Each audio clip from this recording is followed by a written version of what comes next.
जननी सोईसुत बढ़वागी जो विद्यमान बचन अनुरागी। आप अपने माता पिता को लेकर के सोशल मीडिया के माध्यम से देखा जाता है कि कितने यात्राओं में आप सहयात्री होते हैं। बिना विलंब के मैं आपसे निवेदन करूंगा दो शब्द विधायक जी।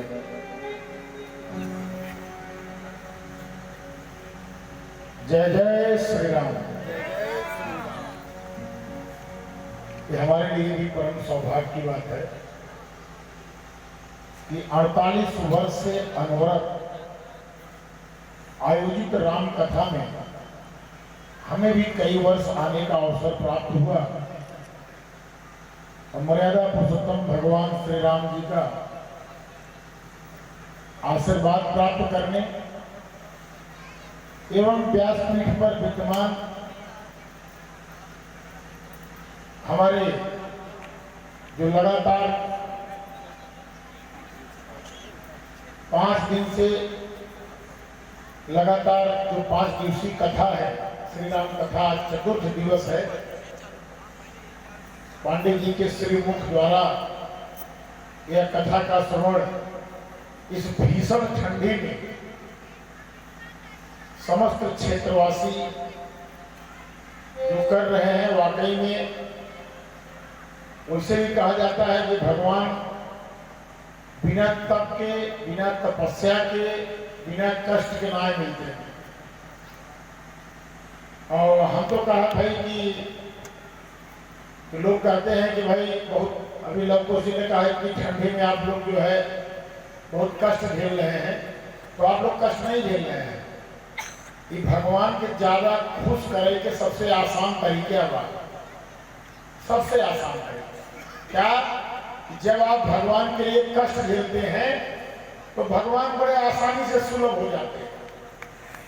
भगवान का आशीर्वाद बहुत आसानी से मिल जाता है। तो मैं यह समझता हूं, सामान्य स्थिति हो, बढ़िया एसी चलती हो, फराटेदार हवा चलता हो, माथे पे बूंद पसीना न आए और अनुकूल मौसम हो, उसमें कथा सुनने में थोड़ा सा भगवान विलंब करते हैं आने में।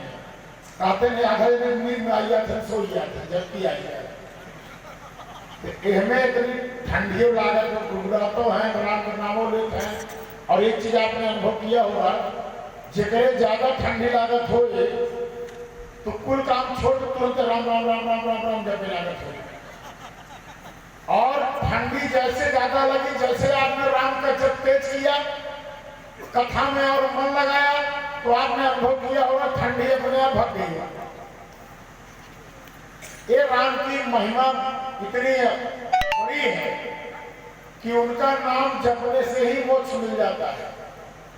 और मैं व्यासपीठ पे विराजमान गुरु जी को मैं दंडवत प्रणाम करते हुए, जो आपके श्रीमुख से हम लोग जो है कथा सुन रहे हैं, कल अंतिम दिवस है।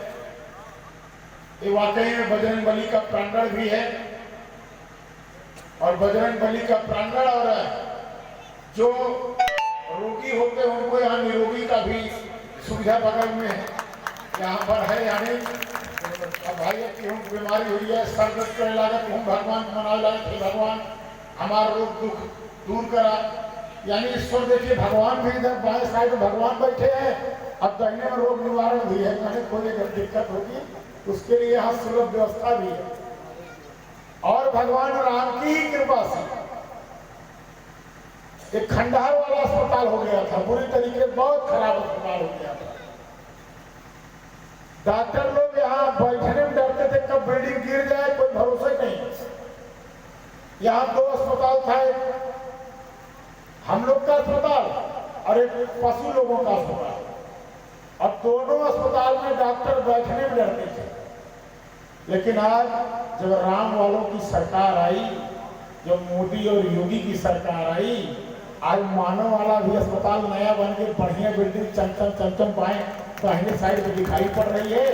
और पशु अस्पताल का भी तीव्र गति से काम चल रहा है, वो भी ठीक हो जाएगा। यानी नर और जानवर सबकी चिंता अगर भगवान करते थे, भगवान वाली सरकार जब आई, लेकिन सबकी चिंता कर रही है। इसलिए मैं ज्यादा नहीं, मैं लवकुश जी को बहुत बधाई देता हूं कि आपके बाबा दादा गांव के लोग सारे लोग मिल करके इस कथा का शुरुआत करें और बीच में ब्रेक तक नहीं हुआ, अनवरत ये कथा जारी रही है, बहुत बड़ी बात है।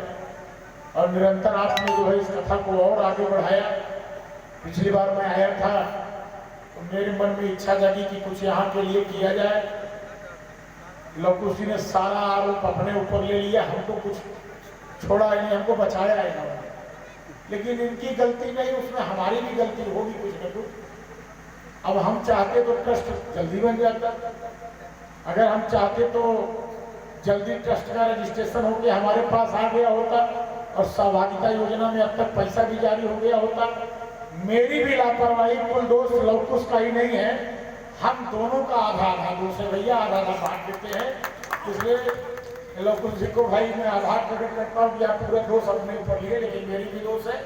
लेकिन अगली बार हम दोनों लोग दोषी ना हो, इसकी तैयारी लवकुश ने कर लिया है। और मुझे पूरा विश्वास है कि अगली बार जितना बड़ा मंडप